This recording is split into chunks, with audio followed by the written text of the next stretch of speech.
I feel so funny, bruh. We are on a fat stool because someone took my fucking chair and I don't want to go get it. And when I mean a fat stool, I mean it holds up to like 1,000 pounds. Wait, I can show you guys. Here's one of them. It's literally for an obese person. Um, but yeah, this is just here. Here we are. I don't really. This is kind of ghetto. Like, what am I wearing? My dad just called me a furry because I was okay. Okay, context. I was taking some pins off this shirt cuz my ex got it for me and there were like pins of my ex's face on it. And so I was like, we need to do a ceremonial burying. So let me take him to the backyard. So I take him to the backyard. I'm on my knees and I'm like digging in the dirt like this. I look crazy. Okay, I'm digging in the dirt like this, and my dad's like, "Are you a furry now? What's going on?" And I was like, "That's my new phase. My next phase is gonna be furry phase." No, I'm not. I could never. Literally kill me before I become a furry. Please, someone. If I ever get that bad, just end it. Like, end it for me. Anyways, not a furry. Never will be. What? Where was I? I feel like Hobbit. Like, can I sit up straight? I can't. I need like this chair right here. Hold on. Yeah. Wait, this works. Perfect. Wait, this is so comfy. I feel like really high up because I am, but like it's working. Welcome back to Caffeine and Confession. Sorry, that was a long intro again. Shh.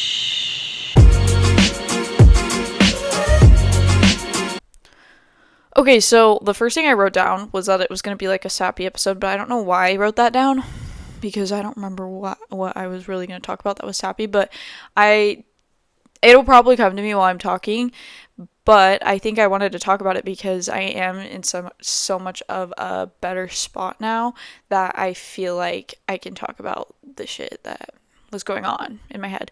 And basically, like, it's been like 3 months since I've been basically doing a lot better, and even my family's like, "You've changed a lot." I think I told you guys this in the last episode. You changed a lot. I was like, yeah, I'm actually happy now, so love that for me. And I think that's why I'm gonna probably let it out this episode, but we'll see how far we get, how deep we get. We never know. You never know with these. I wanted to go down the list of the podcasts I listen to because I keep telling you guys I'm gonna tell you what I listen to, but then I forget. Okay, so first off, wait, I'm gonna pull them up really quick. First off, Theo Vaughn, live for him. Joe Rogan, also good, but really, really long, really long. If I'm on a road trip, I'll listen to that, but not just like every morning. Call Her Daddy, that's kind of for the girls, but still a good one. Do I even need to go down the list? I think I can remember. Emma Chamberlain was good for a little bit, but I got bored. She's like, she gets it, but like, this is like no hate, but like a little bit boring to listen to. I need some more to it. Let's see what else. I listen to myself sometimes. The Zerky Show. That's like a new one. It's coming up on TikTok. He gets it. Like, everything he talks about is like, we are on the same wavelength. Like, I talk about the same type of stuff. Like, I was going through and watching his podcast episodes and I was like, I've talked about this, I've talked about that, I've talked about that. Like, relatable, bruh. Relatable, brother. Candace Owens, always good for like an update on what's going on in the news because she used to be a newscaster and now she does her podcast, which is like basically like she's still newscasting on her podcast because she like talks about what's going on in like today's. I'm trying to think. Mel Robbins, I've talked about her a little bit. Really good. I speed her up like a lot, like 2x every time I listen because it is a little bit slow, but she has really good insight. That's more of like a therapy type podcast, I feel like. They're really good podcasts with Bobby. She's just like she's kind of annoying, but like it's just funny. I don't like, sometimes it's like just a vibe. Like I'll be doing my nails and I'll put her on because it's kind of good. But if I'm at the gym and I'm listening to something, most likely it's gonna be Color Daddy because she's like really like interesting stories, yada yada. Because I really like when people talk about like their life stories, like personal things. Like I love the advice as well, but I like the more personal stories. Like tell me what crazy shit has happened to you because I eat that up. Anyways, yeah, so those are like a lot of the ones I listen to. If you guys have like recommendations that are similar to any of the ones I just talked about, like let me know. I'm always open for another podcast. I'm driving to Oregon in T minus 2 days. 3 days? I don't know. But I'm gonna want to listen to however many more. Wait, is this coming out? When is this coming out? Oh, this is coming out on Thursday. So, yeah. So you guys could give me, because we're driving on Thursday. But anyways, yeah, I'd love more to listen to. I'm always open to new things. Yes, and new music. So please, anyone that has like good music, like whatever. I'm tired. Go to my Spotify, look at what I have on my playlist. If you have anything similar, bro, DM me, sign me up. Like, I love discovering new music. It's my favorite thing in the entire world. Okay, speaking of music, I realized that when I'm in a bad spot, I listen to rap. And I feel like I talked to my friend about this and she said the same thing, that she is like, I don't know, something about it. It's like low energy. And I was like, yeah, it's just, they talk about disgusting stuff, but for some reason it like hypes me up. So if I'm in a really bad spot, I always am listening to rap. And I've noticed this because like now that I'm doing good, I listen to all my like upbeat music, like rock or like granola music, you know? But if I'm like going through something, I'll rap for like, and yeah, basically the whole last year it's been like rap, but we're not going to talk about that. We are going to talk about it as a podcast, so I feel delusional. Oh, I put this on my story, but not everyone on here has me on Snapchat, so I'm gonna talk about how I drove up the street earlier and a lime was rolling down the middle of the street and I started dying laughing because I sound like delusional today, but I was dying laughing because it was just like, I don't know, it was so funny. It was just a lime rolling down the middle of the hill up to my house. And I was like, it just has like its own little brain and mind. Like it's just rolling down. I don't know. And then I started laughing at myself because I was like, Lennon, what the fuck? Why are you laughing at that? And then I was like making fun of myself. So like, okay, let's continue. What the hell? Advice. How embarrassing myself has made me grown as a person. Holy shit. I think the biggest thing you could do to make yourself grow and like become who you want to become is just to embarrass yourself over and over and over and again, because like I literally have, it's really hard for me to like have a fear now. Like I don't get anxiety. If I get anxiety, it's about like something that means a lot to me. Like, I can't even think of something right now, but I like just expose yourself more often. I think I was just put in a spot where I was embarrassed over and over and over and over again that it just was like, it unfazed me. Eventually, I was just like, like, I can't get embarrassed anymore because I've been laughed at so many times or I've felt the vibes from other people that like they get secondhand embarrassment from me or whatever. I just don't even feel it. And maybe I'm like autistic.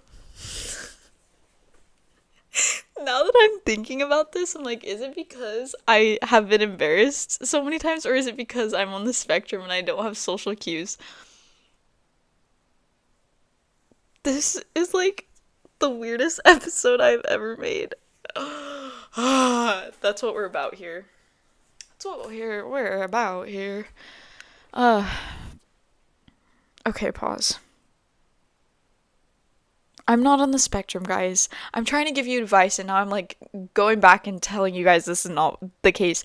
No, actually, embarrass yourself as much as you can because that's how you're going to grow. You're going to grow in every aspect. If you can put yourself in a job, in a place, with people that you're embarrassed with, I don't know, anything that makes you uncomfortable, is going to make you grow. So, biggest piece of advice today is to do that. Okay, and then next question, less like advice. Is crying a lot good or bad, and how often is it to have a good cry? Okay. I think for guys, they feel like they can't cry. I had an ex that felt like this, but then my other ex, remember I tell you guys, boyfriend number one, boyfriend number two. Boyfriend number one was not a crier, and neither was I. Like, I hardly cried in that relationship. Boyfriend number two was a crier. And I was just in a bad spot, honestly. That's nothing to do with him, but like, why was I saying this? I was saying, I think guys have like this stigma or whatever to where they can't show emotion, or they're like weak. And I'm not even gonna lie, I have felt that my entire life. I felt that like the hardest thing is like admitting that you're not okay, or like you're gonna cry in front of someone, because like the reaction, and it makes you kind of feel weak and like you're not this tough person. And I've always like put up a front that I'm pretty like, nothing bothers me, I'm chill, like I don't care, I go with the flow, whatever, which is true most of the time. But there are some times where I'm doing it and I'm just like, no, I actually care, but I just like push those feelings aside because I'm like, that's weak, why are you being a bitch? Stop being a pussy, like literally get over it. And I still do tell myself this stuff, which is not probably the best, but like I'm still here, so we're doing okay. But I think it's okay to have a good cry I don't know how often I feel like about this. It really just depends on your situation. If you are having a hard time, you're probably gonna cry every day, low-key. If I feel like, okay, if you're in a good spot in your life and you're happy, you're crying like maybe once every few months, because that's how I feel right now. I haven't cried in a good 3 months since I broke up with my boyfriend. I wonder why. Yeah, so I wonder why. Okay, anyways, but yeah, admitting that you're not okay is like the worst, like, and if you don't get the response you like, I think I've said this, if you don't get the response that you're like wanting, it's even like makes you feel 10 times worse. So that's when I'm always been like not sharing how I truly feel about things. In like the sad aspect, I will share everything and anything about my life, but if it has to do with feelings, like sad feelings or bad feelings, that's off limits basically. But I feel like I've been pretty open on here, just because this is low-key my therapy. So okay, is this toxic? I need opinions. At one point I had to wait, I don't like talking about my ex and stuff so much, but I feel like that's what's just going on in my life, and like I'm gonna look back at these videos and be like, oh my gosh, that's so interesting, so like I might as well, whatever. Anyways, this is for me, not for you guys, so no, it's for everyone.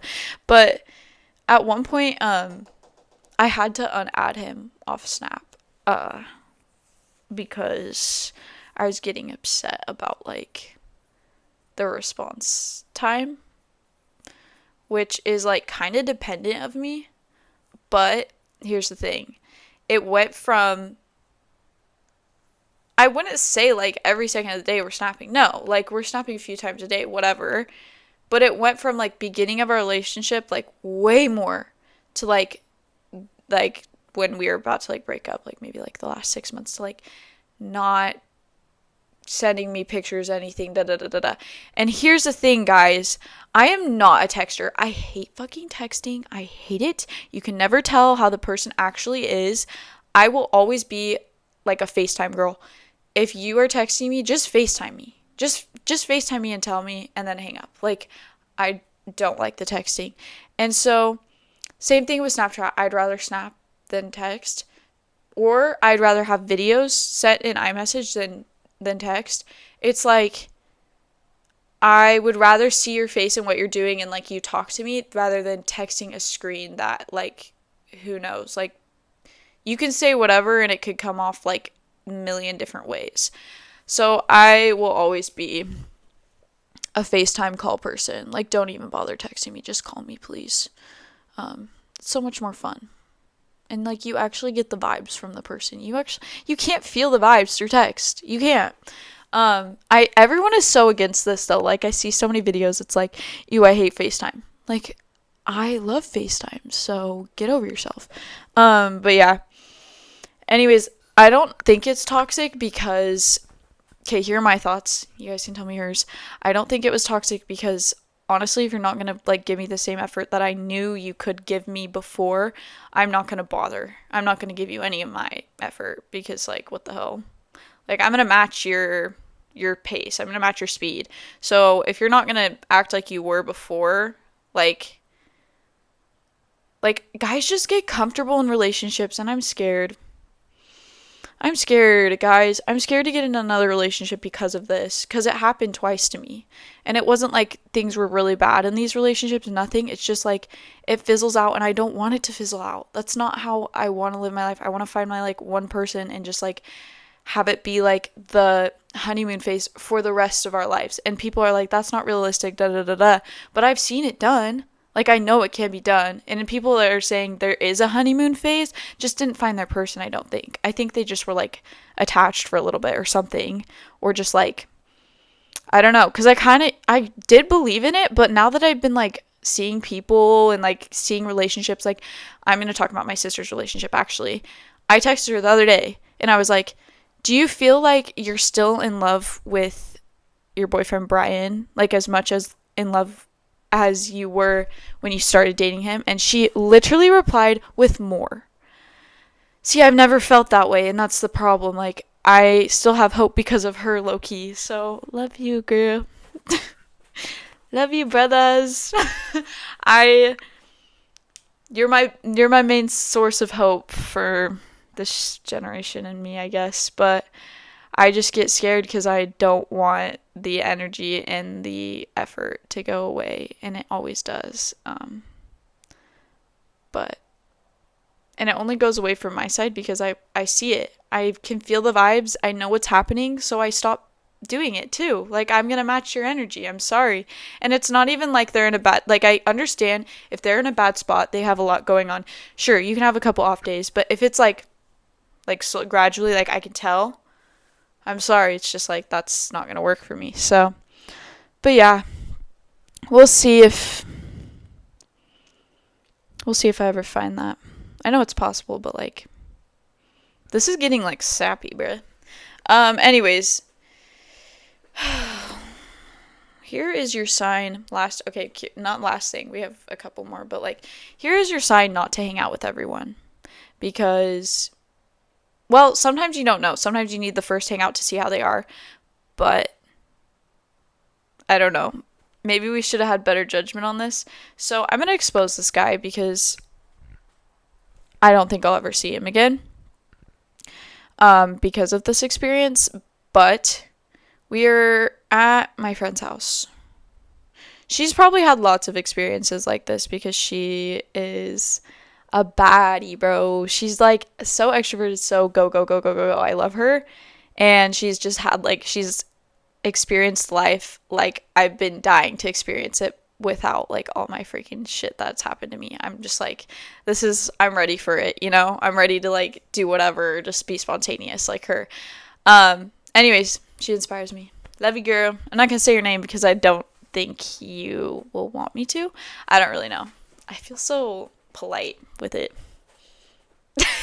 Anyways, yeah, she's had lots of like, anyways, I'll get into it. So this guy comes over, we're in a room. I think he's drunk. We don't know. We're like, he didn't have enough alcohol he was having wine. I was like, I don't think he's fully drunk. So first he starts touching our toes. I'm like, get the fuck off my toes. Don't touch my toes. Then he literally bites her toe. The fuck? Yeah. So then we're like, no. So here's the thing. She is so good, and I've told you guys I'm not good for sticking up for myself and like I just let things be. But in this case, I was like, this guy is disgusting, crusty. I don't want to be touched. She is such a badass bitch. She literally is just like, get off, like, get up, or we're leaving, da da da da da. But, anyways, I don't know. I still don't believe that he was fully blackout drunk, whatever you want to call it. It was wine. It was wine. There's no way. Um, but yeah, I probably will never hang out with that man's again, and like we'll never see him ever again. But like, I just feel like I wanted to tell you guys to be careful, because if you are a person like me, I don't know, like, no, I probably would, because he was crusty, but like would have gotten out of the situation because he's gross. But like, oh fuck, I just said her name. Wait, I'm clipping that out. I'm clipping it out. I just said her name. She can stick up for herself, and she like kind of just shows me how to be. And so I think if you're putting yourself in these situations that it might not be all right, just make sure you can get out of it, because as girls, we got a rough life. We have to worry about everything all the time. We have to worry about being in the dark outside and running alone and doing things alone. It's just scary, you know? You never know what could happen. But she knew him for a while, but we were like, I asked her, I was like, has he ever acted like this before? Like, what the fuck is going on? She was like, no, he's never been like this. I don't know what's going on with him. I was like, probably like a bad day or something. Like, I don't know. So gross though. But yeah. And then with that, I've learned to learn that there's a lot of pedos in freaking California. So many old men hit on you and think that you're into it or something. Like, cause just younger girls get with older men here. So it's like common. So it's not weird for an old guy to like come up to you at the gym and start talking to you. Like, I am so grossed out by the men at my gym. I cannot. They come up to me and like try to make conversation. I'm like, is this not weird? Like, all of the other older guys watching you making conversation with me, this is what freaks me out, is like, they are so upfront and like do not care that they come up and they don't even care that other guys their age with probably daughters are seeing them do this. Like, daughters that are probably my age, because it's so common here. That's never the case in Utah. Like, I've had creepy men in Utah, but like, they're gonna get looks if they came up to me. Here, it's like so common, like, because girls are into it, I guess. So I just, ew, older men, ugh. I can't, but I've always been into the youngins, unfortunately. I've always dated a year younger than me. What the fuck is wrong with me? I don't know, I like them a little immature, because they're funnier. They're funnier if they're not all grown up and like, I don't know. It's more fun. It's more of a chase, I feel like. Because when they're old, you know that they just want you because you're like young. And like whatever. But anyways, I don't know. Okay, wait. Last thing I wanted to talk about. I don't know if I want to add this to another episode or where I'm gonna go with this. I think going back to like having a good cry every however many months, like how often is it to is it okay to have a cry, whatever I was talking about. I needed to go back and like add to this because I added something at the end of the guys, I'm everywhere with this. Anyways, I literally refuse to feel sad and cry. Like, I've been like this my entire life, right? And the only time I've had it really bad was when I was like depressed for the last freaking how many years? And even then, like, it had to get so extremely bad to where I was suicidal before I'd actually cry. I don't know what, I need to like talk to a therapist about this or something, because I don't know where this is coming from, why I can't be sad about things, but I literally just can't. And if I do get sad about something, it's going to come in the form of anger, and I'm going to go to the gym and then listen to my rap music. Yeah. But basically, I was going to add, for the last 6 months of like every relationship I've been in, I've like dissociated and not like cried at all. So something's wrong with me, but I need to figure it out. And then once I figure it out, I'll tell you guys why this is and why I'm like this. Because every breakup I've had, even talking stages, I just did not care. I just am like avoidant, dissociated, just did not ever give it thought. And like, especially after I break up with the person, it's like they never existed. It's like something in my mind is like clicking on and off to like make it so I don't get hurt, I think, or something. So I don't feel sad. It's like, okay, they never existed in the first place. Because when I think about, like, I tell you guys, I think it's like trauma or something. Because when I try and think about memories with certain people and stuff, exes, whatnot, like tennis, or like all the bad things. Well, tennis wasn't that bad. And the exes weren't that bad. But like, just certain things. I can't remember because, like, my memory fails me. Like, I can't feel the feelings of those moments anymore. I can feel the feelings of the good moments I've had, like good days I've had with friends. Like I can replay them in my head and like feel like the same emotions, but I feel nothing when it comes to anything else that was bad in my life. So I guess that's great though. I guess that's great because I'm never gonna like sit on something for super long because I won't be sad about it. Anyways, I think I don't know what else I was going to say because I literally wrote down that it was going to be a sappy episode, which it slightly was, but not really. But I can't remember what I was going to say about, like, stuff that I was, like, having built up. I wish I wrote down some, like, notes about what I wanted to say. Because I know that there's a lot that hasn't been said on here, but I don't know how much I want to say because it's low-key a lot, and I don't think everyone in the world needs to hear this, especially my family, because it's like, yeah. So, anyways, I hope you guys enjoyed this episode. I will see you next Monday when I get back from my trip. Oh, wait. No. I will see you in like a day, because I'm going to probably record one tomorrow, because I won't be here on Monday, but I will talk about the trip next Thursday episode. We'll see how that goes. I'm kind of excited, kind of scared, kind of thrilled, kind of hyped, lit, beast house. What? Okay. Bye, everybody. I'm going to play guitar now. I've been learning a song. I'm so excited to finish it. What else? That's it. Okay, bye.